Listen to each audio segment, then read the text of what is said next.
Hey, Larry. Tom, Good Mukesh, to how are see you? you Sorry again. I'm Hello, late. hello, hello, hello. Well, it seems that for the first time, Tom and Larry, you both are sitting together with me, right? For the first time. Yeah. Yes. Well, we talked what, how many years ago? I don't even know now. Oh boy, we started talking, I think it was 2010 or 2011, maybe somewhere around there, because I didn't get on Twitter until 2013. Okay. So we've known each other for a while, but I think this is the first time we've done a podcast together. Oh, Wow. definitely. Yeah, definitely for that. So really, Yeah. I'm very excited. But yes, what was that context that you invited Tom sir to come in Twitter? What was that? Can you explain that?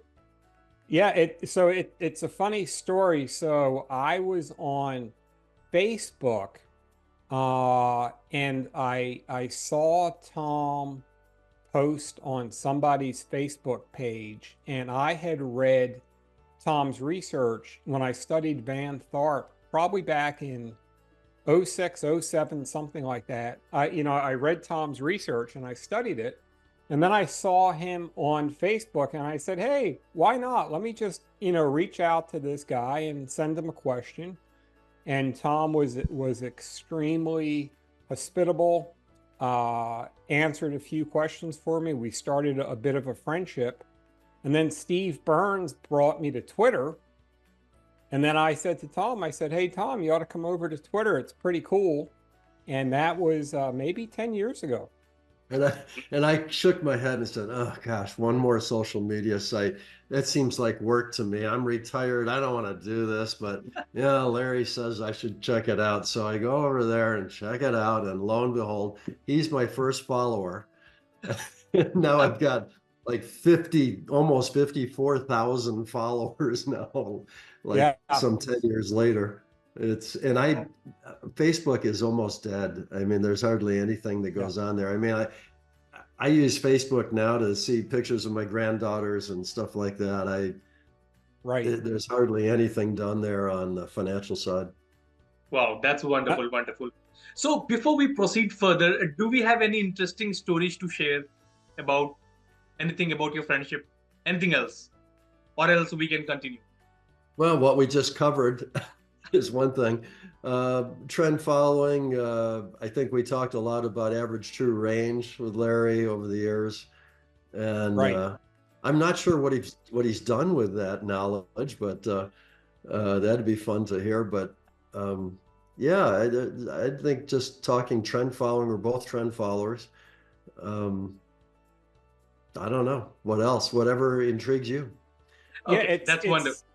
Please. yeah, it's an interesting story. So I was back testing for a long time and I was really frustrated because what I could not figure out, and this was going on maybe on and off for a year, maybe more, but I couldn't figure out, when should I sell a stock, or maybe when is a stock extended, where should I put my stops, and I was really struggling. And then Tom introduced me to average true range.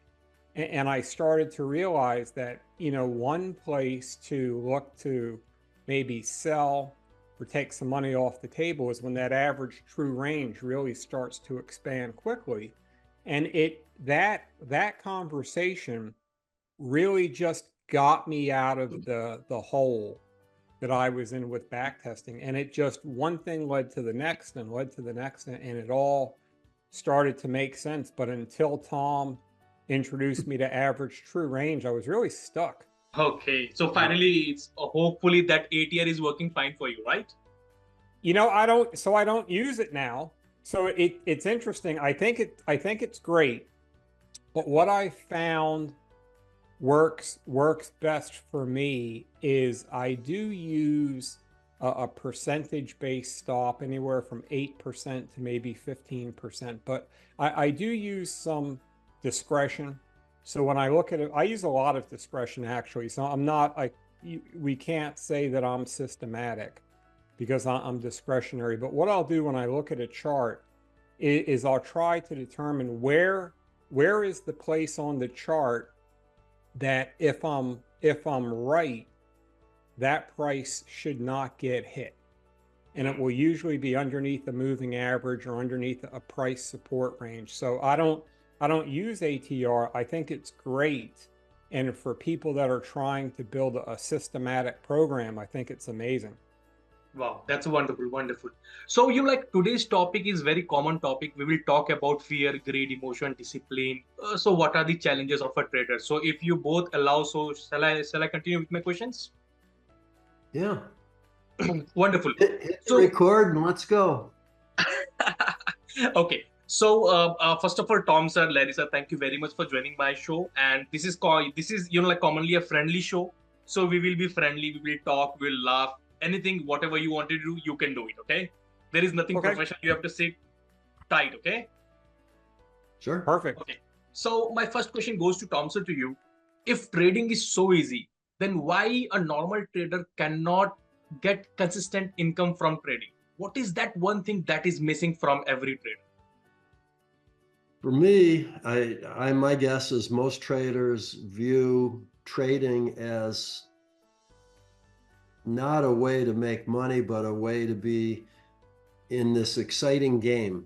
Uh, Not quite gambling, but something akin to it, in that they're looking for the thrill of victory and the agony of defeat, to quote an ESPN logo from way long time ago. They they psychologically are driven by the excitement of it, of not knowing what's coming next, and I think trading provides a lot of that, and it consumes a lot of their day. That's why a lot of people like to day trade or like to spend a lot of time studying charts, and they just sit there at the computer all day. Uh, for me, I'm trying to break down the process into the minimal steps necessary to achieve success and produce a profit. Since I live off my portfolio, Social Security is not going to pay for this lifestyle that I live. Uh, and so I I try to say, okay, if I'm not doing something that's productive and producing a profit, then I'm wasting my time. So I'm fine with doing research, but only doing research that ends up helping me to try to manage my portfolio better, not necessarily just because I love to do research or sit here. I mean, I grudgingly, I think yesterday I did 2 day trades while I was sitting here because I had 2 contractors that never showed up. One of them finally did show up late. Both of them were late to their appointments, and I was just waiting for them to show up. So I'm sitting here day trading. I end up with making a few $1,000s off the day trades with my 10th strategy. And that's the last thing I would want to be doing here, even though it was profitable. I would rather be out, playing golf someplace or working in my yard or doing something more fun. So I think that's the psychological side of trading that I think a lot of traders miss. And when you finally get to the point, like after 50 years that I've been doing it, where it's about as easy as breathing, you you finally get to the point where you're not excited too much by it anymore. And I think you can, have a little bit more perspective of what it's all about and how to approach it. Very, very well said. Well said. Now, Larry sir, turn. So trading, I don't think trading is easy. I think trading is difficult. Now we can make it simple, but simple and easy aren't really the same thing. So I would say that simple could be something that's basic and repeatable and consistent. And Tom, I know that Tom uses systematic signals and what have you. So we can make it less complicated. But I think it's definitely not easy. And the reason is I think it comes down to the discipline of the trader, of the investor, because when you manage your own money, you really don't have to answer to anybody. And there's, I don't know, 8,000 symbols that are on the screen. And I think that it really takes some time for a trader to figure out who they are develop that discipline, develop that consistency. And it takes a long time. I know for me, I started in 1998, and in 98, everything was easy for about a year and a half. I'm sure Tom remembers the NASDAQ 100. I think the NASDAQ was up 80% in 1999. It was easy. But you see, I started when it was easy. So I thought, wow, this is easy. And then, the top came in 2000 and all my stocks started going down. I said, hey, this is even better. I get to buy more. I loved JDS Uniphase at 1,000. I like it even better at 800. And, then we learned. So after it stopped being easy for me, which was the middle of 2000, it probably took me 3 years of really going back and finding out, where did it go wrong for me? And what I really did was I used to overtrade. And I just realized, I said, okay, I'm making these mistakes. And I realized if I could just one by one start to eliminate those mistakes, my results would be better. So I've just really focused on trying to make it simpler and dialing everything back over the years. Wow, that's wonderful, wonderful. Now, the second question is, as you mentioned, discipline. So discipline is a very critical for every trader. So what routine or what practice do you recommend others to follow discipline? So you want me to start, or is that the Tom? Yes, Sure. I want you to start this time. We'll take turns. Yeah. So what really helped me was I started to journal everything. I started to write down everything. And I had a problem with over trading about 20 years ago where I would, I was all over the place. So I actually created a checklist. And before I could take a new trade, I would have to manually fill out this checklist and be sure that it met my criteria. And then I started to journal every trade, what worked, why did it work, what didn't work, why didn't it work? And I would say that writing everything down and studying it really helps quite a bit. For me, I would say discipline is a combination of what I would call self-awareness and self-esteem. You have to have, if you approach trading and you're just sort of getting through the day, you're looking at a screen, you're reacting to it. Like Larry said, you could easily overtrade. It's exciting, let's face it. You're buying and selling, there's money involved. But if you have a strategy of some sort, no matter what it is, whether it's discretionary or systematic, you have an approach that you're trying to run on the market. And if you're going to go away from that at all, you have to have the self-awareness to realize you're going off the rails. Yeah. And then you got to be able to have the discipline and the self-esteem to say, okay, I realize that I'm now going off the rails. I need to put myself back on the track. And I think that's where self-awareness comes in. And I encourage traders to really explore that in themselves. There's books on it. You could do Zoom calls and do a Zoom call with yourself and watch yourself speak and try to understand how you actually look when you're on a camera, and try to have an awareness in your brain at the same time that you're visually seeing yourself talk, so that there's almost two parts to your brain, one doing the talking and one watching you talk. And it helps build your self-awareness, I found over time, for me. For other people, it might be just listening to themselves talk. I have a good friend that's a great tennis player that will remind himself before he serves. He'll mutter to himself constantly. It's very weird, but he's very auditory. So he hears himself, and that goes into his brain and gives him more self-awareness. So that's something to explore as a trader. That's wonderful. Good one. Now let's move on to the habit part. So habit formation is the key to maintaining discipline. Tom, can you discuss the process of forming good trading habits and breaking the bad ones? And how long does it typically take to see significant changes? Okay. Well, I would say that you first should examine your entire trading day or week if you're doing it once a week, whatever your routine is, or day trading if that's the case. I would set up, and I have set up for myself a certain routine that I go through, and that routine has to mesh with my personal life. I'm retired. I've got a wife. I've got granddaughters in another city. I've got, you know, commitments to two singing groups that we sing with. I like to golf. So there's a certain amount of time that's required for all of those things. So the first thing I would do is step back from trading and start with your own life and say, well, what's my life look like here?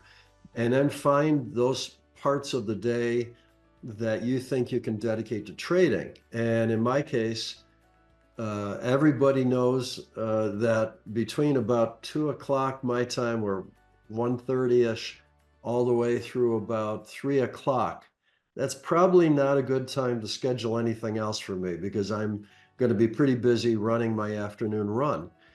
Uh, so you set up, then my trading gets set up around that requirement that I've got to try to do whatever I'm doing on a typical day between somewhere around 1 to 3. And this is Arizona time, of course. So the markets are closed. I can run my processes. I've got 2 that I'm still doing manually and 7 more that are done using a trading platform that I'm working on. Hopefully that'll be released later this year, hopefully, if we can. So you end up with this sort of routine. You get up at a similar time, you go to bed at a certain time. Things like if you're going to have alcohol, I don't drink during the week, but I enjoy a good wine on Friday night, just like anybody that likes wine. So what I try to do is you try to stay disciplined and you get a routine going and you have certain time periods where the same types of things happen repetitively. And once you get that going, then I would say, how long does it take? If you're committed to it, it might not take very long at all because it'll start feeling comfortable within a week or two, probably. And you'll wonder why you didn't do it before because everything will just flow. You got to realize that there's going to be wrinkles. Sometimes I can't be in my office between 1 to 3. There's meetings or there's some thing that an emergency that comes up or a contractor that's coming in here on this remodel and we end up with something we got to make decisions. So all of a sudden things go awry. But even if you have a schedule and you have a backup plan, if that schedule's not met, so you have a plan B. So if something happens in plan A, 1 to 3, doesn't work, and I've got to run it late, okay, what are the critical things I need to do maybe between 1 to 3 to free myself up to do whatever emergency I've got to do? And then how do I then at 6 o'clock at night or some other time jump in and knock off the rest of them that are less critical? Because you'll find in trading some of your things that you have to do are going to be a lot more important than others. Mm. If you're running, I think Larry talks a lot about a 200-day moving average in a lot of his stuff that I see posts on. If you've got that and you've got a stop in there and you don't move your stop right at 3 o'clock, if that's your routine, well, moving it at 6 isn't going to make a lot of difference, or moving it the next day might not make a lot of difference because you're so far away from the market in certain instances. But if your markets are close, then you got to jump on, you got to be there, you got to do your thing. So I'd say a couple weeks on getting the habit to form. Wonderful. Well said. Well said. Larry sir, now it's your turn. So I agree with almost everything that Tom says, and it really comes down to, I think, the individual. And when Tom says, looking at our day, every individual has a different need for frequency. So what I mean is that there are some people that are mentally wired that they do want to be doing something every single day. They might want to make a trade every single day. There are some people that maybe only like to look at the open and then look at the prices after the close. So I think that each trader, once again, it goes back to that mental aspect. And I first read this in Van Tharp's book, Tom, the one that you were in, Trade Your Way to Financial Freedom. Yeah, great book. And I think that Van said that, you know, when he polled different professional traders, that the most important part of trading was the mental aspect and the mindset, and that maybe it was 60% of the entire equation. And there could be an argument made that maybe it's 90% of the equation, because let's face it, we're all looking at the exact same charts. We're all looking at the same Microsoft chart. We're all looking at the same chart of crude oil, but sometimes we all see something different based on either what our time frame is or what our directional bias is to the market. But I think I agree with Tom. If we really set our minds to it, for example, we'll take short selling. If someone is selling short, and over time they realize that they're not consistently profitable at it, or it's costing them money. And I'm just taking short selling as an example. It could be anything. It could be Chinese stocks. It could be gold mining stocks. It could be anything. But it can be instantaneous, where if I decide that I can't make money over time in real estate stocks, I could just say to them, I could look at the numbers and I could just say, okay, I'm done with real estate stocks. Real estate stocks are on my do not trade list. And it can be just that simple. But I do think that if you want to reset your entire routine or set up a routine, it probably does take a few weeks. Okay, great. Now, now the next question is, trading can be stressful. So, Larry, what stress management techniques do you deploy to stay focused and disciplined? That's a great question. And if we ask it is my a wife, good question. yeah, she'll probably tell you a couple of different answers than I might come up with. You know, going outside and running around the block, but it can be very stressful. And for me, so when it comes to managing stress, I think it's helpful to know when we might get into more stressful situations. So for me, it's generally earnings week. There's about a 2-week period when Microsoft, Apple, Amazon, all these NASDAQ 100 names report, and they'll often affect what a lot of my holdings are. So going into that 2-week period, I basically don't plan anything. No vacations, no family events, because I know I'm pretty much going to be locked in my office for that time period. And then I think it's really simple things. It's exercise. I try to exercise every single morning. And I find that if I miss a workout, it could be just a walk around my neighborhood, or it could be lifting weights, whatever. But when I do the things that normally make sense to reduce stress, good sleep, don't overtrade, things like that really help. Wow, that's wonderful. Tom, sir, your turn. What I try to do is realize over the years what has been those stressful.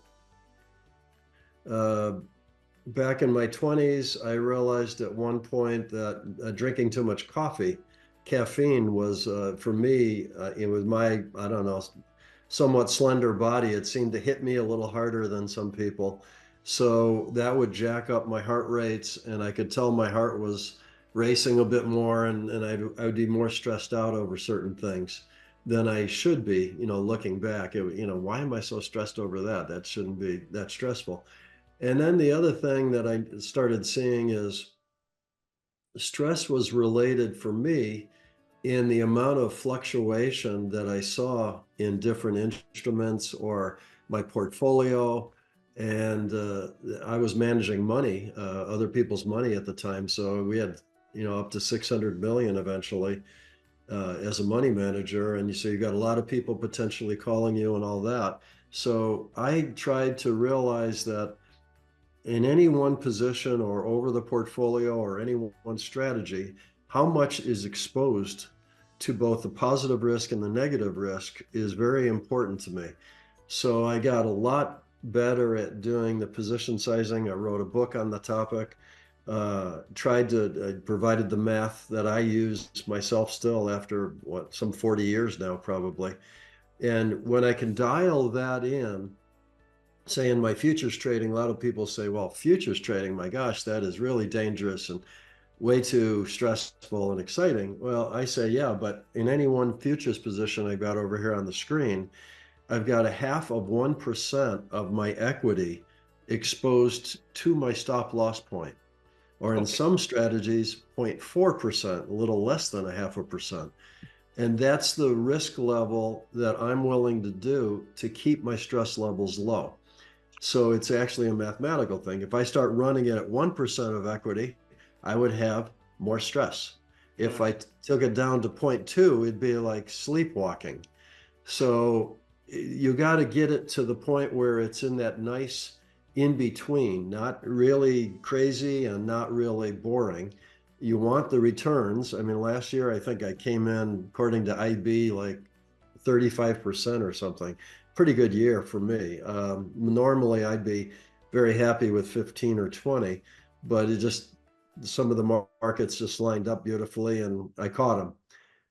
So I would say that's more luck than anything. But you look at that and you try to analyze stress, and you over time you start realizing what are the potential stressors, I call them, out there that in the environment around you that can cause stress. And I always like to say you have the right to ignore those stressors or to deal with them and not allow them to become actual stress within you. They're potential stressors, but how you manage them helps keep them from becoming stress. And so that's kind of some of the keys to being Mr. Serenity, I guess. Well said, well said.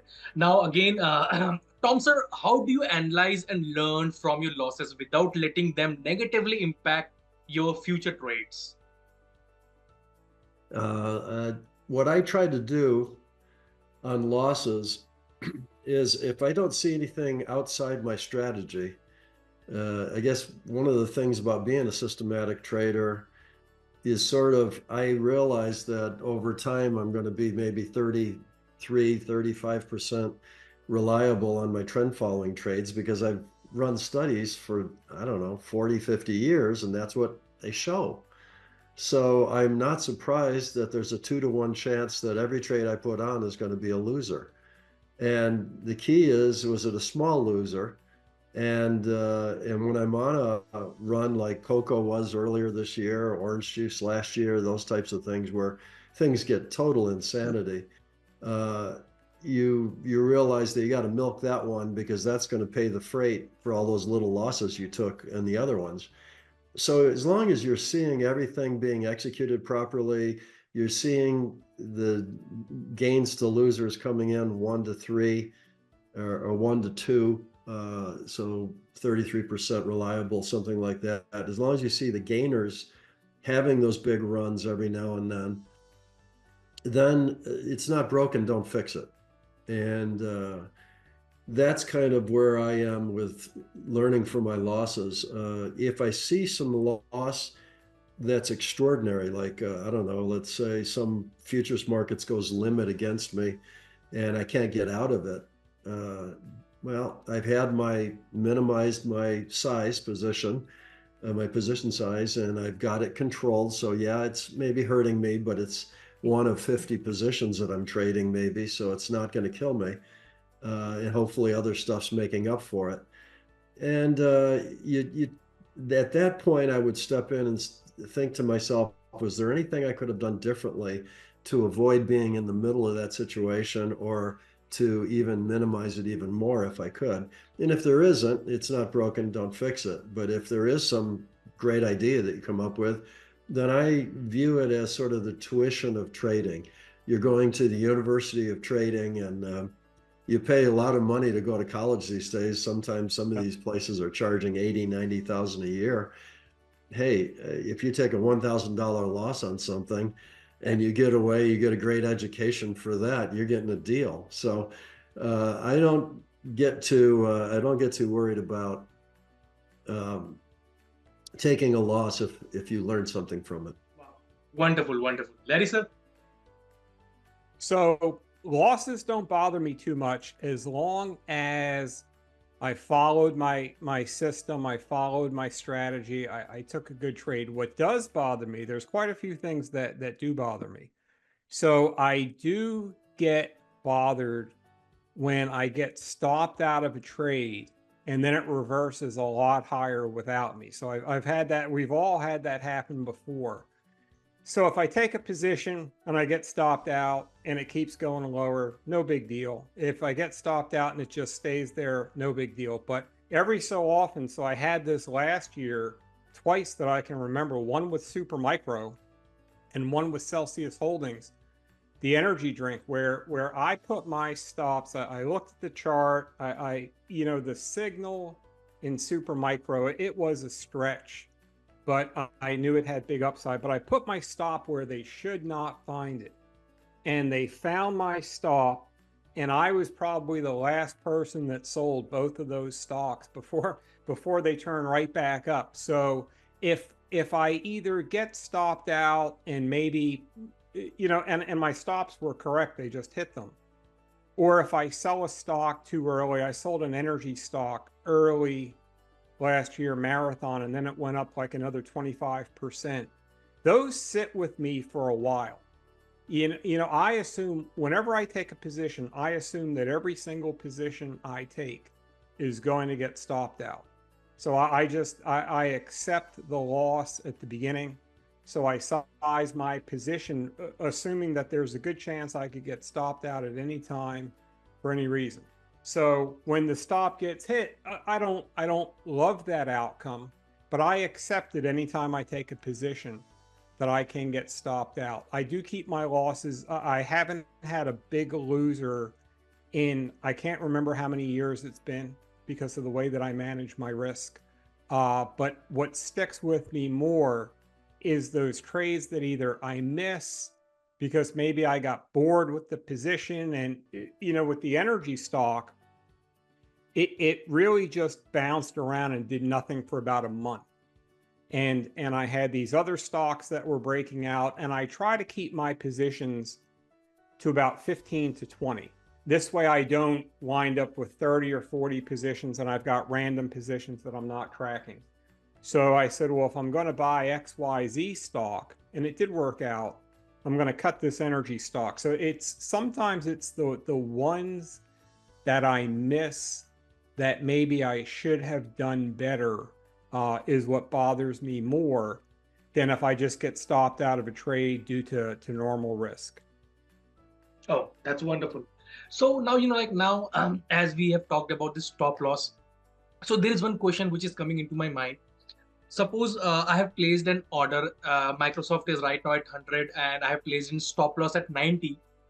On the same day, it hit my stop loss and again it went up. So, so for a trader, shall I go ahead and take re-entry or should I step back?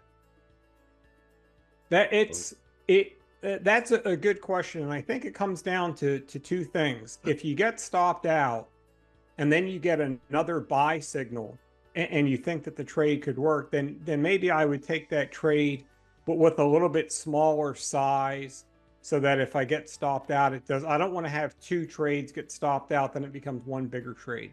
So I think it really comes down to, if you get stopped out and then if you get another buy signal, I think it could be considered for another position. There's quite a few variables.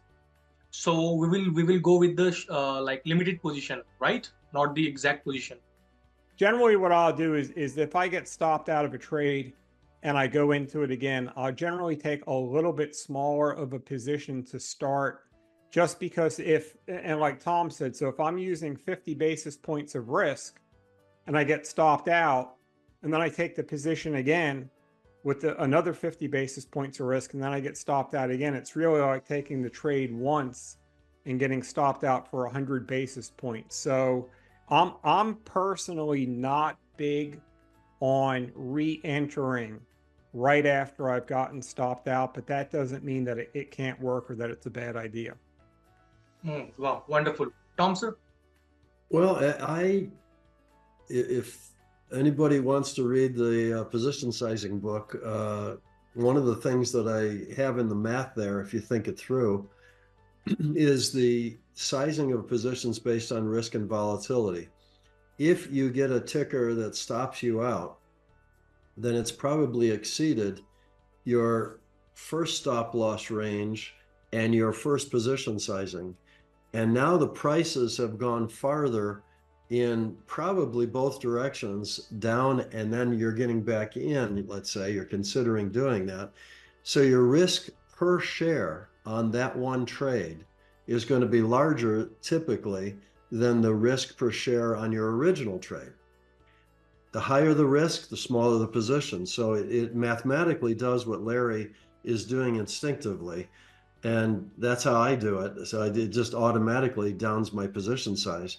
The other thing that happens is when you're getting a volatile market and it's taking out stops here and there, the market's getting a little insane, then the average true range is increasing.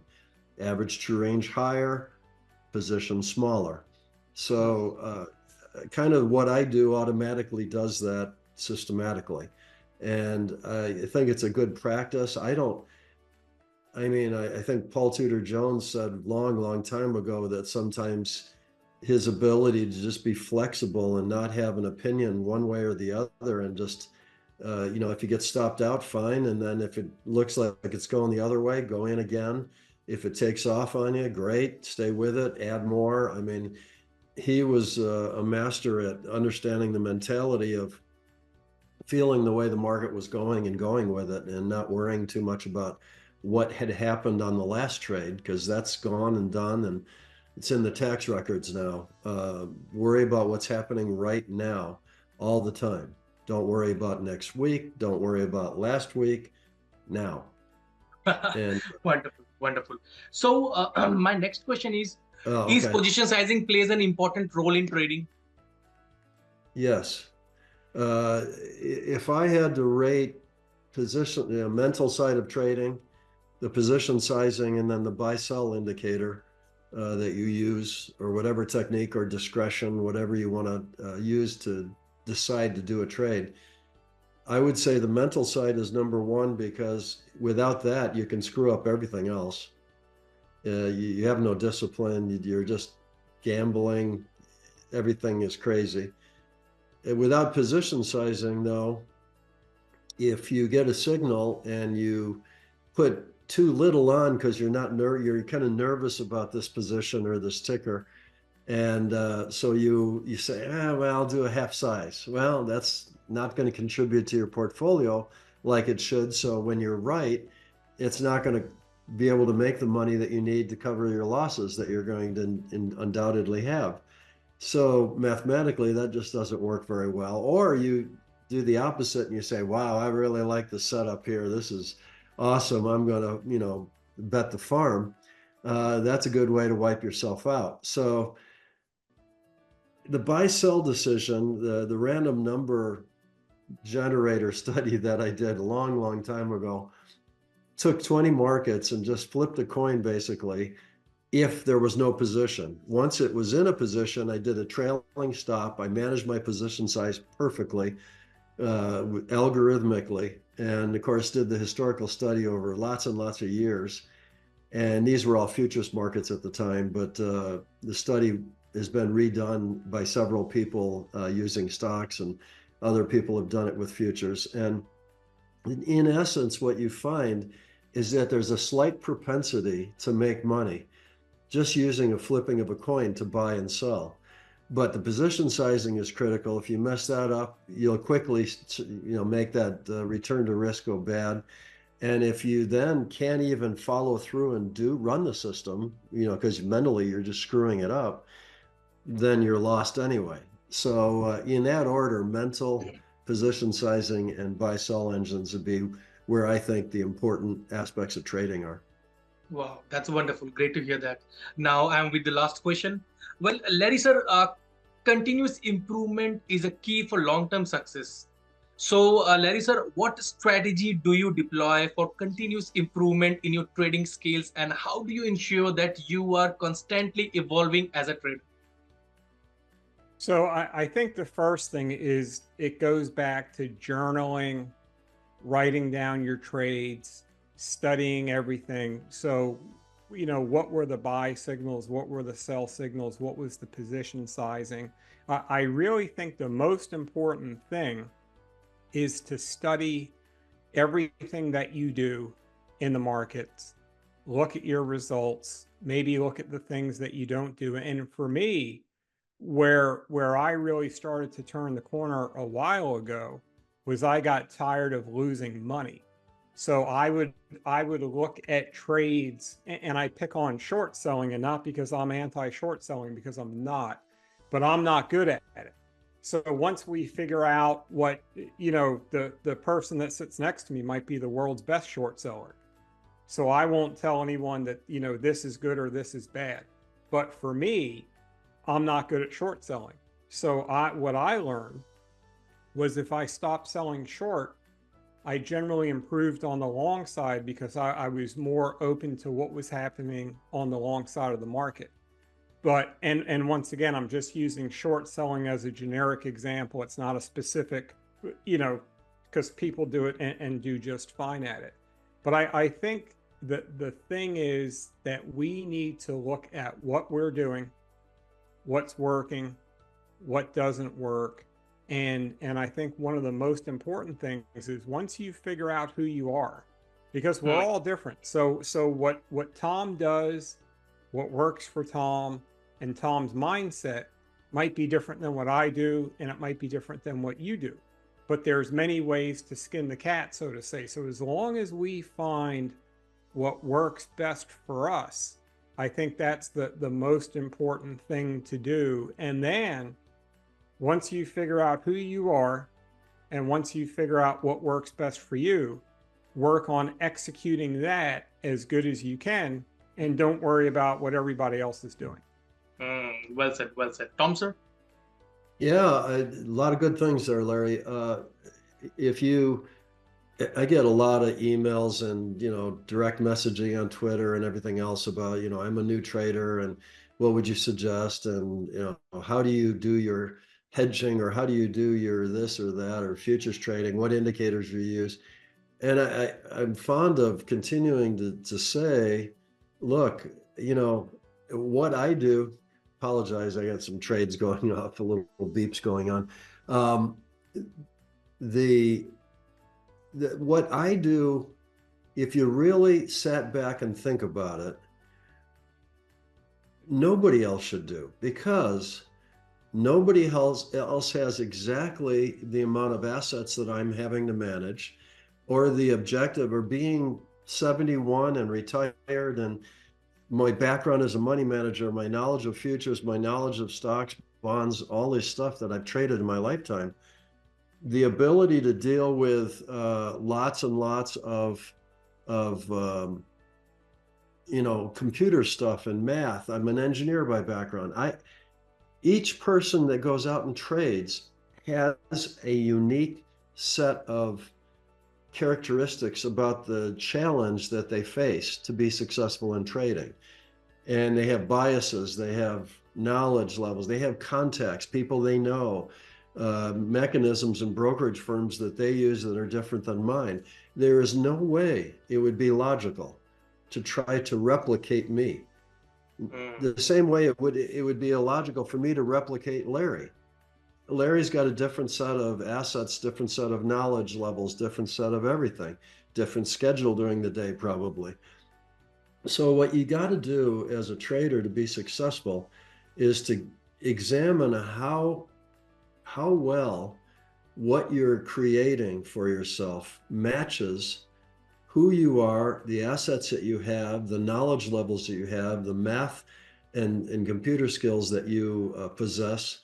All of these things, it's sort of like sit down and take a really honest look at everything that you do and who you are and what you're trying to achieve out of trading, and then try to see how close you can match what you're trading to that financial challenge that you face. And when you keep getting it closer and closer, it'll feel easier and easier, and it gets as easy as breathing eventually. So that's the kind of the way I approach that. In terms of my own, because I'm already pretty well um, got what I need to solve my financial challenges. So how do I improve it, you said? Well, what I look for in my equity curve is what I call the potholes. Lawrence Bensdorf was the one that I first heard this from, and I thought that's such a great term. You got the equity curve going up the page, you got a drawdown, and then it continues on up the page. Well, that little drawdown is kind of like a pothole in the road going up the hill. And you hate to have that there if you could get rid of it somehow. And I've never figured out a way to get rid of it altogether, but there are some things you could do maybe to go after that pothole and say, well, what kind of strategy would have done well during that? What would be logical? And is there anything that I could dream up that would fit that? And then in my case, it would be one more strategy.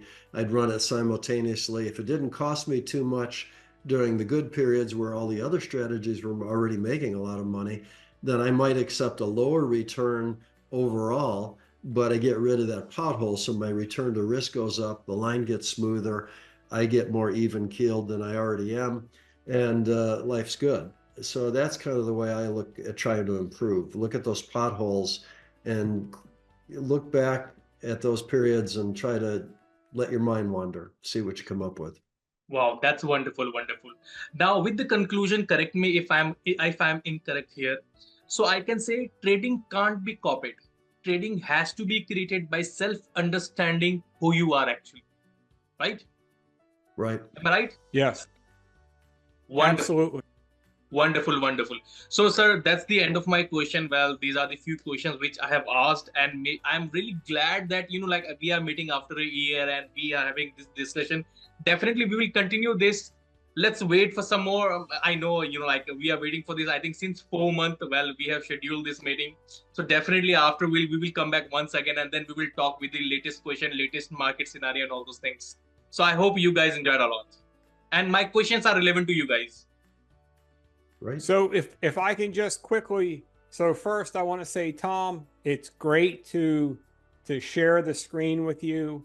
And I do have to tell you this, in my trading journey, which started earnestly in 1998, I've had, and we've all had these light bulb moments. And off the top of my head, I can count, maybe 3 or 4 that something hit me and I said, wow, and it changed my career. And one of those was Tom's random entry method. I read it in Van Tharp's book. I think it was 06, 07, something like that. And I was struggling because I was looking for the perfect system. And I was I spent $3,000 on this back testing software, and I was, moving average crossovers and range break and all this stuff. And I couldn't find the perfect system because at the time I didn't know that there was no perfect system. And then I read Tom's piece in Van Tharp's book, and I sat there and I thought about it, and I read it again, and I sat on my porch and I said, so let me get this straight. I could flip a coin and decide if I'm going to go long or short, buy or sell, and make money at it. And once that sunk into my head, I realized that the key, while I am looking for a good entry signal, I realized that I didn't need the perfect system. I needed to work more on my psychology and my risk management and my position sizing and all that. So if I didn't read Tom's experiment, I might not be here right now. I might still be backtesting, trying to find the perfect system. Wow, grateful, great story. So thank you, Tom sir, because like you are there. That's why we are here, because even I have learned a lot of things from your book, and even like Larry sir is there. He's appreciating you. So be there, be with us, share your knowledge, share your podcast. Not in my channel, in every channel. And Larry sir, you too. Even you are a good trader. Even I have seen that you are going here and there, and even your podcast is very good. So you both are doing a great job. Thank you. My pleasure. Thanks, Mukesh.